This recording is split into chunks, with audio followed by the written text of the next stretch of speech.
Hello दोस्तों, veterans नमस्कार। मैं दीपंसी। मैं बताना चाहूँगा कि जैसे जैसे ऑनरेबल सुप्रीम कोर्ट में सिंगला साहब वाले केस की सुनवाई नज़दीक आ रही है 9/4/2026 को, ऐसे पिछली बार जब आई थी तब लोकसभा में एक प्रश्न पूछा गया और इस समय राज्यसभा में प्रश्न पूछा गया, घुमा करके कुछ ऐसा दिखा करके कि जैसे हमारे प्रति इनकी कोई हमदर्दी पैदा हो गई हो। लेकिन उसका मेन मकसद था माननीय सुप्रीम कोर्ट में चल रहे केस को डिरेल करना। और इस समय पूछने वाले हैं श्री एस सेल्वाग्नन बाथी। इन्होंने पूछा और जो क्वेश्चन का जो लैंग्वेज है, जो फ्रेमिंग है, मुझे नहीं समझता कि एमपी साहब को सब कुछ पता होगा, यानी उनको लिख करके दिया गया बड़ी चालाकी से। पहला प्रश्न, whether government is aware that pension of public sector bank retirees remain frozen at the wage level prevailing at the time of the retirement despite periodic wage revision for the serving employees. मतलब जो retirement वाले जो कर्मचारी हैं उनकी जो पेंशनें frozen रहती है जब रिटायर हो, जब लेकिन जो सर्विंग वाले हैं उनकी बदलती रहती है। पीरियोडिक वेज रिवीजन होता है सर्विंग एम्प्लॉइज का। ये जो फ्रोजन रहती है इसका रिकॉर्ड जो 3 कैलकुलेशन माननीय सुप्रीम कोर्ट ने मांगे थे उसमें है। उसमें दिखाया गया है कि इनकी कभी भी बेसिक पे नहीं बदली, जिस समय रिटायर हुए थे आज तक वैसी ही पड़ी हुई है। यहां ऐसा लगता है जैसे हमारे प्रति कोई हमदर्दी है लोगों की। हमने सोचा यार बड़ा अच्छा प्रश्न पूछा है, तो जिस भी एमपी साहब ने पूछा बड़ा अच्छा पूछा है। आगे, whether the Indian bank association has filed A counter affidavit dated 24/8/2022। क्या इंडियन बैंक एसोसिएशन ने 24/8/2022 को कोई काउंटर एफिडेविट फाइल किया है? अब यह समझ में नहीं आया कि पेंशन हमारी फ्रोजन है उसका इंडियन बैंक एसोसिएशन के एफिडेविट से क्या लेना देना है। अब क्योंकि उसमें इन्हें दे रखा है कि there is no provision of pension updation, ये फॉल्स एफिडेविट दे रखा है। उनको तो लाना ही था बचाव के लिए। तीसरा, whether government proposes to initiate discussion, ये वही बात है जो उसमें पहले रेड्डी साहब ने पूछी थी। क्या गवर्नमेंट की ऐसी कोई मंशा है आईबी और यूएन के साथ मिलकर के कोई पेंशन अपडेशन की बात की जाए? एक नई बात जोड़ दी। नई बात तो की जाए किसको ध्यान में रखते हुए? इंप्रूव प्रॉफिटेबिलिटी, यानी इनके प्रॉफिट बढ़ गए हैं और कैपिटल एडिकेसी बढ़ गया है। भाई नई बात निकल करके आ गई, मतलब वही फंड पोजीशन मतलब बैंकों की प्रॉफिटेबिलिटी बढ़ गई है, कैपिटल एडिक्वेसी बढ़ गया है। इस चीज को ध्यान में रखते हुए पेंशन अपडेशन करने कोई विचार है? तो भैया तुम्हारा जो रेगुलेशन बना हुआ है उसमें 35(1) में जो पेंशन अपडेशन दे रखा है, जिसका सुप्रीम कोर्ट में केस चला हुआ है, वो क्या चीज है? और अब ये 1993 में जो सेटलमेंट हुआ था आईबीए और इन यूनियनों के बीच में, जो बैंकों ने अप्रूव किया और भारत सरकार ने नोटिफाइड किया, वो क्या चीज है? अब कौन सा पेंशन अपडेशन लेना चाहते हो? मतलब कोई अपडेशन नहीं है, ये आईबीए सुप्रीम कोर्ट में कहता है, इसलिए इनकी पेंशन फ्रोजन है। अपनी गलती नहीं कहेंगे कि अपना काम नहीं किया, हमने रेगुलेशन का परपालन नहीं किया, वो नहीं कह रहे हैं, घुमा करके ला रहे हैं उसको। और फिर कह रहे हैं कि बैंकों की प्रॉफिटेबिलिटी बढ़ गई है और कैपिटल एडिक्वेसी बढ़ गया है। तो क्या इस चीज को ध्यान में रखते हुए क्या पेंशन अपडेशन का कोई लाओगे? तो क्या फिर आप रेगुलेशन 995 खत्म कर दोगे? तो पहले खत्म कराओ ना उसको। पता नहीं कौन कौन लोग, इनसे कोई पूछता नहीं, कुछ कर रहा है, पेंशन पूछ नहीं रहे, लेना नहीं देना नहीं। सुप्रीम कोर्ट में सिंगला साहब वाला केस चला हुआ है, नई नई ट्रिक अपनाई जा रही है कोर्ट को गुमराह करने के लिए। ये कोशिश कर रहे हैं कैसे भी जाकर के कोर्ट में कुछ रख दी जाए। जैसे पीएनबी ने अपना एफिडेविट दिया झूठ बोलते हुए, इरेशनल इररेलेवेंट एफिडेविट, 35 भाई बहन को काम में ले लिया उन्होंने 10 महीने की एवरेज निकालने के लिए, जबकि 38.1 एवरेज निकालने के लिए है। टोटल रेगुलेशन का उलट पुलट। क्या कोर्ट को यह समझ रखा है कोर्ट में कुछ नहीं जानता है? या वकीलों को यह समझ रखा है वकील कुछ नहीं जानते हैं? इसके पीछे कोई शक्ति काम कर रही है।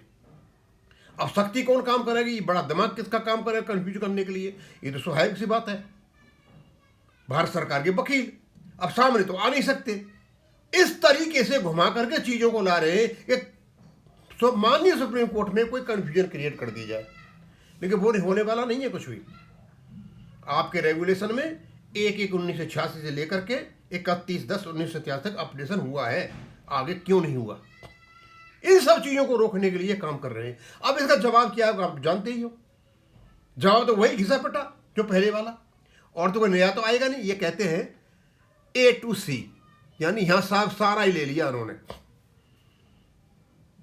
कहते हैं public sector bank comprise of the state bank of India SBI and 11 nationalised banks. Pension SBI govern by the state bank of India. Employees pension regulation 2014 से गवर्न होते हैं, framed with the approval of their central board. And in nationalised banks the same is govern by there bank employees pension regulation 995, framed with the approval of respect bank boards.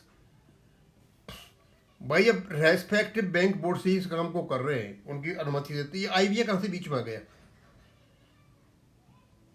Notified तो आपने किया है ना, भारत सरकार ने approve किया board ने, तो बोर्ड तो कहता है 35 में पेंशन अपडेशन होगा, आपका रेगुलेशन भी कहता है पेंशन अपडेशन होगा, फिर देख क्यों नहीं रहे हो? आगे pension comprise of basic pension and dearness. Pension का मतलब बेसिक पेंशन और उस पर दिए जाने वाला डियरनेस।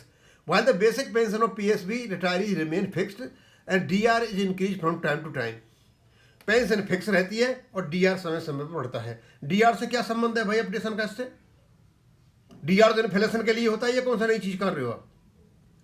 आगे, और as per the agreed 12th बाईपैट settlement में है 9th चोट में, वहां एक एक्स दिया जा रहा है, द सेम थिंग जो माननीय सुप्रीम कोर्ट में दी गई है। यानी माननीय सुप्रीम कोर्ट में जो एडिशनल डॉक्यूमेंट दिए गए हैं, यही बात वहां कही गई है, यही बात संसद से कहलवाई जा रही है। अब समझ में नहीं आता मेरे तो कि भाई जब एफिडेविट आप माननीय सुप्रीम कोर्ट में दे चुके हो, माननीय सुप्रीम कोर्ट उसको देखेगा, तो क्या संसद उसका मैंडेट देगी क्या सुप्रीम कोर्ट को?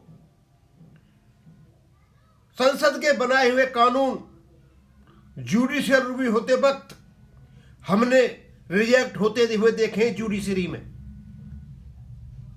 ये क्या खेल खेला जा रहा है समझ में नहीं आती। मैं देश की संसद देश के नागरिकों के लिए और देश के नागरिकों को हितों को ताक पर रखते हुए, सर्वनाश करते हुए, धूल दूषित करते हुए संसद ही आगे बढ़ रही है और संसद में MP चला रहे हैं। आगे फैमिली पेंशन को ठीक है, as per IBA it has filed this counter affidavit before the honourable supreme court. हाँ, उन्होंने किया है, वहां पर एक एफिडेविट दिया है। क्या दिया है?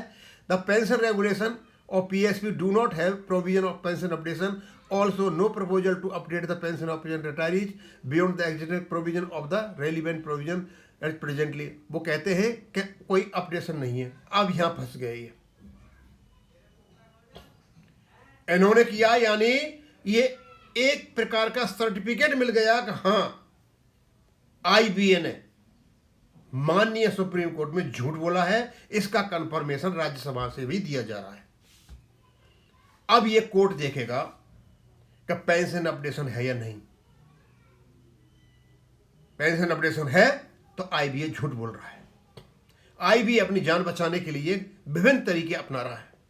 दोस्तों, ये है हमारे देश की संसद, लोकसभा और राज्यसभा का असली चित्रण। पेंशन अपडेशन को रोकने के लिए कि IBA और DFA से नहीं, पूरी संसद जोर लगा रही है, पूरी सरकार जोर लगा रही है। लेकिन मुझे नहीं लगता कि ये रोक पाएंगे। कानून अपना काम करेगा। सुप्रीम कोर्ट न्याय का मंदिर है, इसको कोई डिगा नहीं सकता, उठा नहीं सकता।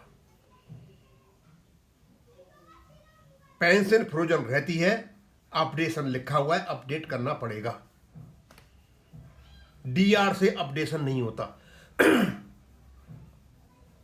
35/1 में लिखा हुआ है basic pension and additional pension shall be updated as per appendix B shall mandatorily. उसमें साथ में लिखा है कि जो एडिशनल पेंशन है उस पर कोई डीआर नहीं मिलेगा। जब एडिशनल पेंशन पर डीआर नहीं मिलेगा और उसको अपडेट करना है, फिर तो किससे करोगे? इसका मतलब अपडेट करने का और कोई तरीका है, और वो तरीका है वेज सेटलमेंट में इंक्रीज। डीआर से अपडेशन नहीं होता।